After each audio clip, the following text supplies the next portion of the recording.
កន្ទេលមុងតង់បាទនេះជាតម្រូវការចាំបាច់បំផុតមួយទៀតសម្រាប់បងប្អូនភៀសឹកបាទដែលគាត់បានភៀសឹកយ៉ាងប្រញាប់ប្រញាល់បាទពីព្រំដែនមកកាន់ទីសុវត្ថិភាពនេះដែលខ្ញុំបានទទួលដំណឹងពីព្រះសង្ឃបាទតាម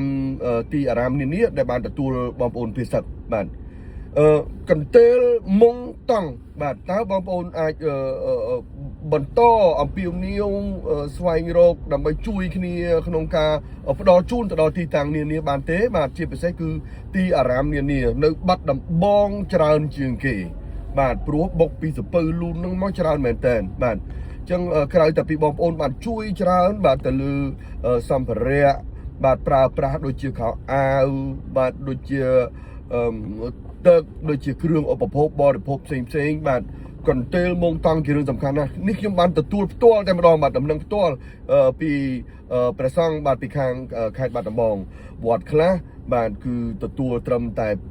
2500 នាក់ក៏ប៉ុន្តែជនភៀសទឹកបុកមកច្រើនពេកឡើងដល់ 3-4000 នាក់ដូច្នេះការប្រើប្រាស់សម្ភារៈនៅក្នុងវត្តនោះគឺប្រមូលមកពីឃ្លាំងវត្តទាំងអស់បាទនៅតែមិនគ្រប់សម្រាប់ការផ្គត់ផ្គង់បាទទៅដល់បងប្អូនភៀសទឹកបាទអញ្ចឹងឥឡូវយើងបន្តទៀតអានេះខ្ញុំគាត់ថារួមចំណែកនៅក្នុងការផ្ដល់ជូននៅអ្វីដែលជាតម្រូវការចាំបាច់បាទសូមបញ្ជាក់ម្ដងទៀតគឺកន្ទេលមុងតង់បាទវត្តណាក៏បានបងប្អូនដឹងពីកន្លែងណាវត្តណាឬក៏ទីជំរំជនភៀសខ្លួនណាបាទអញ្ចឹងសូម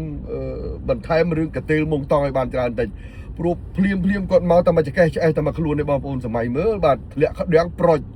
បាទអញ្ចឹងបានថាអាចោចង្រៃសៀមនេះបាទគឺថាដូនតាខ្មែរបាទត្រូវបដាសាដូនតាខ្មែរហើយបាទហើយគ្រប់ចំនួនរាប់ពាន់រាប់ម៉ឺនឆ្នាំគឺនឹងនិយាយអំពីអាចោចង្រៃនេះបាទបំផ្លាញសពបំផ្លាញគ្រប់បាទដើម្បីមហិច្ឆតាចង់លេបទឹកដីចង់នយោបាយក្នុងប្រទេសខ្លួនឯងសោះ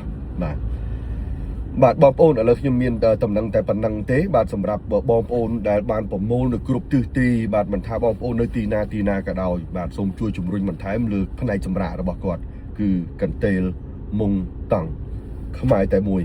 បាទយើងខ្មែរតែមួយយើងកើតផ្ទៃផ្សេងគ្នាប៉ុន្តែយើងនៅក្នុងផ្ទៃស្រុកខ្មែរតែមួយដែលមានបេះដូងដូចគ្នាបាទ